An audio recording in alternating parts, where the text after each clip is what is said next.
This is Maestro Minute, the show that discusses all things real estate, sharing interviews with the most successful people in the industry. Hear from their perspective and what they are doing to achieve success. Get exclusive tips on how you can also succeed in real estate. Maestro Minute is brought to you by Maestro Development.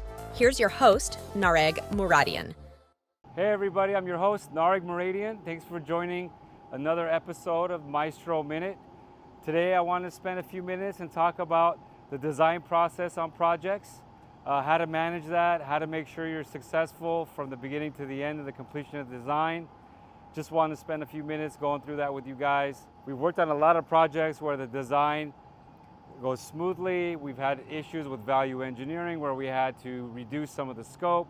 There's always these little obstacles that come up during the design process. Some things to keep in mind when you're actually doing the design is make sure that before you actually kick off the design, you hire the correct architect. So if you're building a specific project, like a healthcare project or an educational project or even a government project, those are all going to be a little bit different types of architects. So it's important to understand which partner you want to connect with. If you're doing a healthcare project, you're obviously going to want somebody who has a lot of healthcare design experience, who understands HCI, the design process, and all the intricacies with healthcare. If you're doing educational, it's a little bit some more of the same. So make sure you interview the architects, make sure you understand their experience, what projects have they completed recently. You know, you might even want to check their references to see if they've actually did well in the project, who specifically was on that project, how did the project go. And the important thing when you kick off the design is understanding what you're really designing to, what the program is. You know, what are the specific things you want to build? What are the specific things that you're looking for? Make sure the architect knows that. And then you set off into your design phase, which is typically called the schematic development, design development, and then construction documentation and documents. So that's like a 30, 60, 90 split. And then you submit that package into the permitting entity to get permits. So as you go through those different phases, the schematic phase, you're really going to want to make sure that you have the right layout. Everything is located the way you want it. Once you're good with that, you move on to the design development where you get a little bit deeper into what are the finishes, what are a little bit of the details, what's the space going to look like. You start seeing some elevations. And then once you get into the construction documentation phase, you'll start seeing actual constructability details, elevations of how it's being built, stuff that you can actually use and actually utilize to get construction feedback from, right?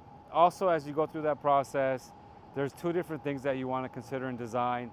There's always the architectural design, which is the overall design of the project, and then there's the interior design. Interior design obviously is the inside, but that typically has to be somebody who's very refined in interiors, understanding different colors, finishes, palettes, fabrics. So you're going to want to make sure you have a good interior designer as well as a good architect. Some firms have both together. Some firms they don't do one or the other. So you got to make sure you understand that. And then with the project, you're also going to want to coordinate with what type of equipment are you going to have, what type of furniture you're going to have. So those are obviously outside of the architect's design realm. But you're going to want to bring those partners on board to make sure that you have the right pieces as well as you go through the design.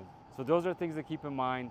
Lastly, when you're getting ready to submit to whether it's the city or the county or the state or whoever your permitting agency is, make sure your architect is on board and supporting you through that process. They'll be able to submit that. You'll have to pay the fee for the permit. And then during the permitting phase, you know, you get a lot of comments back. So you're going to want to make sure you have your designer ready to answer those to help keep your project on schedule. So that's really managing the design phase. Let me know if I missed anything or if you have any comments or questions. I really appreciate you guys watching this video. Don't forget to like and subscribe. And thanks again for joining. We'll see you on the next one. Thanks for tuning in to the Maestro Minute podcast. Make sure to rate this podcast if you found it helpful, share it with a friend that could use it, and follow us on all major podcast platforms. The Maestro Minute, powered by Maestro Development.